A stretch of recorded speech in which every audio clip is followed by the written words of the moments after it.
মেয়েটি প্রথমবার long jump প্রতিযোগিতায় অংশ নেয়, কিন্তু হালকা লাফ দিতেই সে গিয়ে পড়ল হ্যাপি ঘোস্টের কোলে।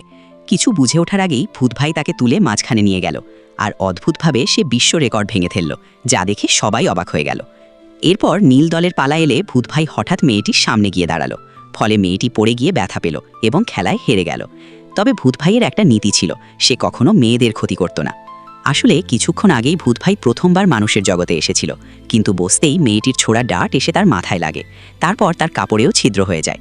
এতে ভূতভাই খুব রেগে যায় এবং মেয়েটিকে শাস্তি দেওয়ার সিদ্ধান্ত নেয়। অ্যাথলেটিক্স প্রতিযোগিতায় মেয়েটি দৌড়ের জন্য প্রস্তুত হতেই ভূতভাই তাকে এক ধাক্কা দেয়। তখন লাল দল প্রায় গন্তব্যে পৌঁছে যাচ্ছিল, তাই সে দ্রুত ছুটে যায়, কিন্তু ধরতে যাওয়ার সময় আবার হ্যাপি ঘোস্ট দুষ্টুমি শুরু করে, এক অহংকারী মেয়েকে ফেলে দেয়। এরপর আসে বল নিক্ষেপ প্রতিযোগিতা, যা ছিল মেয়েটির সবচেয়ে ভালো খেলা। সে জোরে ছুড়লেও বল 1 মিটারও যায় না, কিন্তু লাল দলের পালা এলে ভূতভাই নিজেই বল ধরে জোরে ছুড়ে দেয় এবং আবারও বিশ্ব রেকর্ড হয়। শেষ পর্যন্ত হ্যাপি ঘোস্টের সাহায্যে লাল দল সহজেই প্রতিযোগিতায় জয়লাভ করে।